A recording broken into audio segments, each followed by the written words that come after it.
નમસ્કાર મિત્રો, આજની વાતમાં આપનું સ્વાગત છે। આજે વાત કરવી છે ગુજરાતમાં યોજાનારી સ્થાનિક સ્વરાજની ચૂંટણીઓની તમામ રીતે જો ગુજરાતમાં સૌની નજર હોય, ભલે વિધાનસભાની ચૂંટણીઓને વાર હોય, આવતા વર્ષના અંતમાં ગુજરાતમાં વિધાનસભાની ચૂંટણીઓ યોજાવાની છે, પણ તેની પહેલાં સેમિફાઇનલ ગણી શકાય તે પ્રકારની ચૂંટણીઓ જે છે આગામી 1 થી 2 મહિનાની અંદર યોજાવા જઈ રહી છે, જેની અંદર નવી બનેલી મહાનગરપાલિકાઓ સાથે જૂની મહાનગરપાલિકાઓ અને તાલુકા અને જિલ્લા પંચાયત એક ખૂબ મોટું સેમિફાઇનલ જેવી આ ચૂંટણીઓ ગણી શકાય તેની તૈયારીઓની વાત કરવી છે। પહેલી વખત જે છે કોંગ્રેસના ઇતિહાસમાં એવું થયું છે કે ગુજરાતની અંદર કોઈ ચૂંટણીઓમાં કોંગ્રેસે આટલી આક્રમકતાથી આગળ વધી હોય અને કદાચ પોતાની જમીન બચાવવા માટે કે પછી પોતાની હાજરી પુરાવવા માટે એક પ્રયાસ થઈ રહ્યો હોય તે પ્રકારની સ્થિતિ હાલ કોંગ્રેસે દેખાઈ રહી છે। કોંગ્રેસે સ્થાનિક સ્વરાજની ચૂંટણીઓ માટે અલગ અલગ સમિતિઓની જાહેરાત કરી છે। કેમ્પેન કમિટીની વાત હોય, પબ્લિસિટી કમિટીની વાત હોય, મીડિયા કમિટીની વાત હોય, પ્લાનિંગ અને સ્ટ્રેટેજીની વાત હોય, સ્ટ્રેટેજી કમિટી પણ બનાવવામાં આવી છે, પ્રોગ્રામ ઇમ્પ્લિમેન્ટેશન કમિટીઓ પણ બનાવવામાં આવી છે। એટલે પહેલી વખત જે કહેવાય કે સ્થાનિક સ્વરાજની ચૂંટણીમાં હંમેશા એવું જોવા મળતું હોય છે કે સ્થાનિક નેતાઓના આધારે આ ચૂંટણી લડાતી હોય છે। તેમાં દિલ્હીથી સીધો કોઈ દિશા નિર્દેશ હોતો નથી। નામોની પસંદગીથી લઈ પ્રચાર સુધીનું તમામ કામ સ્થાનિક નેતાઓએ કરવાનું હોય છે અને મોટે ભાગે સ્થાનીય નેતાઓ એટલે કે જે નેતાઓ તાલુકા જિલ્લા સ્તરે છે એ નેતાઓના આધારે આ ચૂંટણીઓ જીતાતી પણ હોય છે અને લડાતી પણ હોય છે। પણ આ વખતે પ્રદેશ કોંગ્રેસ જે છે એક અલગ મૂડમાં દેખાઈ રહી છે। અમિત ચાવડા પ્રદેશ કોંગ્રેસ અધ્યક્ષ બન્યા બાદ તેમણે જે રીતે કોંગ્રેસને આગળ લઈ જવાની વાત કરી, મહત્ત્વની વાત કરવામાં આવે તો તેમણે જે રીતે જન આક્રોશ યાત્રાઓ એવા સમયે કાઢી કે જ્યારે કોઈ ચૂંટણીઓ નહોતી, એસઆઈઆરની પ્રક્રિયા ચાલી રહી હતી, તે વખતે જન આક્રોશ યાત્રા યોજવામાં આવી। અલગ અલગ હિસ્સાઓમાં આ યાત્રાઓનું આયોજન કર્યું અને યાત્રાઓનું આયોજન કરી અને તેની અંદર ગુજરાતની જનતાના મુદ્દાઓ ઉઠાવવાનો પ્રયાસ કર્યો। કોંગ્રેસ દ્વારા પહેલી વખત જમીન ઉપર લાંબા સમય બાદ આ જે 2024ની ચૂંટણીઓમાં ખરાબ પ્રદર્શન થયા બાદ જે રીતે કોંગ્રેસને ઊભી કરવાની જરૂર હતી અને તે રીતે કોંગ્રેસના કાર્યકર્તાઓ નિરાશ હતા તેની વચ્ચે તેમને ઊભા કરવાથી લઈ અને જનાક્રોશ યાત્રાઓનું જે આયોજન કર્યું, અમિત ચાવડા ધીરે ધીરે કોંગ્રેસને મજબૂતી તરફ લઈ રહ્યા છે। પહેલી વખત એવું લાગી રહ્યું છે કે કોંગ્રેસ જે છે એ એક એક સ્ટેપ પોતાનું વિચારી અને રણનીતિપૂર્વક આગળ વધી રહ્યો હોય। પહેલાં યાત્રાનું આયોજન કર્યું, ત્યારબાદ હવે આ કમિટીની જાહેરાત કરી। હજુ સુધી સ્થાનિક સ્વરાજની ચૂંટણીઓની જાહેરાત થઈ નથી, ચૂંટણી પંચ જાહેરાત કરવાનું છે, રાજ્ય ચૂંટણી પંચ, પણ તે લગભગ માનવામાં આવી રહ્યું છે કે એપ્રિલ મહિનાની અંદર આ ચૂંટણીઓ યોજાવાની છે। એટલે કે આવતા એકાદ મહિનાની અંદર 30 દિવસ બાદ જે છે આ ચૂંટણીઓ યોજાવા જશે અને લગભગ થોડા દિવસોની અંદર આની સત્તાવાર જાહેરાત થઈ જશે। પણ તેની પહેલાં કોંગ્રેસે જે છે તે આ કમિટીઓની જાહેરાત કરી દીધી છે। ભલે કમિટીઓના ચેરમેન, કન્વીનર જે તેમને બનાવવામાં આવ્યા છે તેમાં બધા જૂના ચહેરાઓ છે, કોઈ નવા ચહેરાઓ નથી, પણ એક પ્રયાસ થઈ રહ્યો છે કોંગ્રેસ દ્વારા કે જૂના અને નવા એટલે કે યુવા ચહેરાઓને સાથે રાખી આ કમિટીઓ બનાવવામાં આવી છે।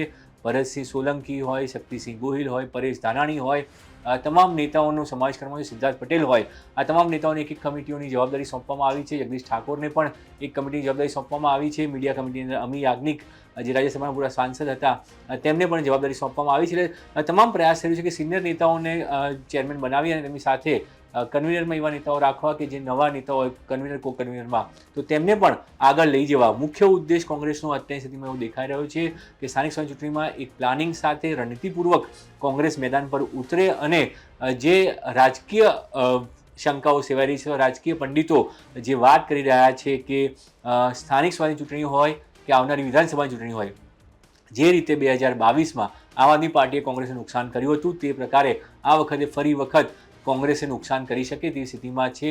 આશંકાઓ તો એ પણ સેવાઈ રહી છે કે શું આમ આદમી પાર્ટી કોંગ્રેસને નુકસાન કરી અને મુખ્ય વિપક્ષ બની શકશે, કારણ કે આમ આદમી પાર્ટી નેતાઓ તો દાવો કરી જ રહ્યા છે। અરવિંદ કેજરીવાલ જ્યારે પાછળ જેટલી પણ મુલાકાતો આવ્યા તેમની તમામ મુલાકાતોમાં તેમણે દાવો કર્યો કે મુખ્ય વિપક્ષ આમ આદમી પાર્ટી છે। આંકડાઓ ભલે એમની ફેવરમાં ન હોય પણ આ ચૂંટણીઓ એ નક્કી કરશે। સ્થાનિક સ્વરાજની ચૂંટણીઓ કોંગ્રેસ માટે પણ એટલા માટે જ મહત્વની છે અને કદાચ એટલે જ અમિત ચાવડા કોઈ પણ કચાશ બાકી રહેવા દેવા નથી માગતા। યાત્રાઓનું આયોજન કરી, પહેલાં જમીન તૈયાર કરી અને હવે તેમણે કમિટીઓ બનાવી છે જેથી કરીને કાર્યકર્તાઓને એક મેસેજ આપી શકાય કે કોંગ્રેસ ચૂંટણીની તૈયારીઓ ઝડપથી કરી રહી છે। બીજી તરફ જે મહાનગરપાલિકાઓ છે કે જ્યાં કોંગ્રેસ નબળી હોય છે, કોંગ્રેસનું પ્રદર્શન ખૂબ ખરાબ હોય છે, તેવી મહાનગરપાલિકાઓ માટે અત્યારે સેન્સ પ્રક્રિયાઓ પણ શરૂ કરી દેવામાં આવી છે। તાલુકા અને જિલ્લા પંચાયતમાં કોંગ્રેસમાં હંમેશા લડાઈ જોવા મળતી હોય છે કે કોંગ્રેસના આંતરિક ઝઘડાઓ એટલા હોય છે કે જેના કારણે ઘણી વખત જીતેલી તાલુકા જિલ્લા પંચાયતો પણ કોંગ્રેસ ગુમાવતી હોય છે, તેવા સંજોગોમાં આ વખતે ત્યાં કેવી રણનીતિ અપનાવવામાં આવશે, કારણ કે કોંગ્રેસને હવે પોતાની જમીન બચાવવાની છે. પોતાની જમીન બચાવવા માટે પૂરતું જોર લગાવવું પડશે, કારણ કે એક તરફ આમ આદમી પાર્ટી સતત સૌરાષ્ટ્રની અંદર આક્રમકતાથી જે છે કામ કરી રહી છે. એક પણ એવો જિલ્લો બાકી નથી કે જ્યાં તાલુકે આમ આદમી પાર્ટીએ સૌરાષ્ટ્રમાં પોતાની નાનકડી જનસભાઓ ના કરી હોય. 100 200 લોકોની જનસભાઓ કરી અને આમ આદમી પાર્ટી પોતાની જમીન બનાવવાનો પ્રયાસ કરી રહી છે, પોતે ત્યાં ઊભા થવાનો પ્રયાસ કરી રહી છે. 27 ચૂંટણી પહેલાં તેમણે કેવી રીતે આગળ આવવું તેની રોડમેપ જે છે આમ આદમી પાર્ટીનો દેખાઈ રહ્યો છે. તેવા સંજોગોમાં કોંગ્રેસ પણ હવે આમાં ક્યાંય પાછળ નથી. હંમેશા સવાલ એવું ઉઠાવવામાં આવતો હતો કે કોંગ્રેસ જમીન પર ક્યાંય દેખાતી નથી, તો આ વખતે અમિત ચાવડાએ એક અસર પણ પૂરી કરવાનો પ્રયાસ કર્યો છે. પહેલાં જનાક્રોશ યાત્રાઓ કરી, ત્યારબાદ આ કમિટીઓની જાહેરાત. કમિટીઓ લઈને ઘણા લોકોમાં નારાજગી પણ જોવા મળી રહી છે કે જૂના નેતાઓને કમિટીઓની જવાબદારી સોંપવામાં આવી છે, પણ એ પક્ષની આંતરિક બાબત છે. પક્ષ કયા નેતાઓને જવાબદારી સોંપે છે, કેવી રીતે જવાબદારી સોંપે છે, કારણ કે જે જૂના નેતાઓ હોય તેમના અનુભવનો લાભ ચોક્કસ લેવાનો હોય છે. આ એવા નેતાઓ છે કે જેઓ સમગ્ર ગુજરાતની અંદર ફર્યા છે, સમગ્ર ગુજરાતમાં કોંગ્રેસનું કામ કર્યું છે, તો આ નેતાઓને કોઈને કોઈ જવાબદારી આપવાની હોય જ છે. તો સ્થાનિક સ્વરાજ્ય ચૂંટણીઓમાં પણ તેમને આવી કમિટીઓની જવાબદારી સોંપવી એ બતાવે છે કે કોંગ્રેસ કેટલી ગંભીરતાથી આમાં આગળ વધી રહી છે. પણ સવાલ અહીંયા એ જ છે કે આ કામ કર્યા પછી પરિણામમાં કેટલો ફરક પડશે.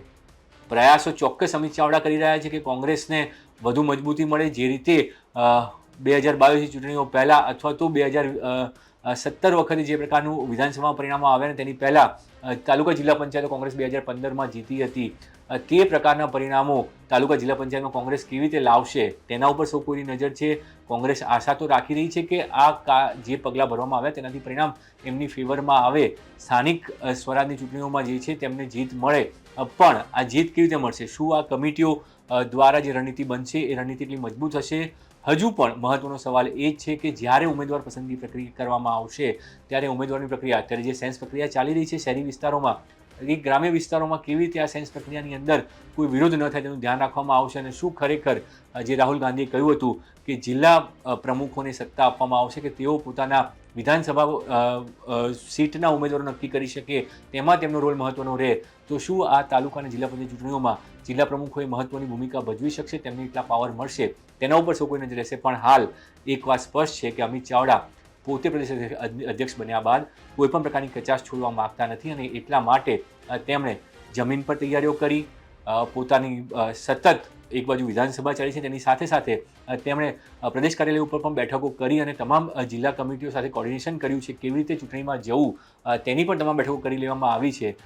પણ હવે જે મહત્વનો મુદ્દો છે કે શું જનતા આ તમામ પ્રયાસોને સમર્થન આપશે?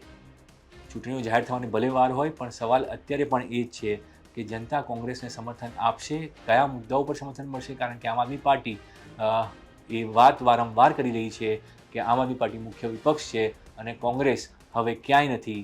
તો આ વાત કોંગ્રેસ કેવી રીતે દૂર કરશે? સ્થાનિક સ્વરાજ્યની ચૂંટણીઓમાં જો જીત મળી તો જ કોંગ્રેસ માટે 2027ની ચૂંટણીઓમાં મજબૂતીથી જવું એક જે છે એ પ્લેટફોર્મ બની શકશે, અને એટલા માટે જ અમિત ચાવડા અત્યારે આ તૈયારીઓ કરી રહ્યા છે.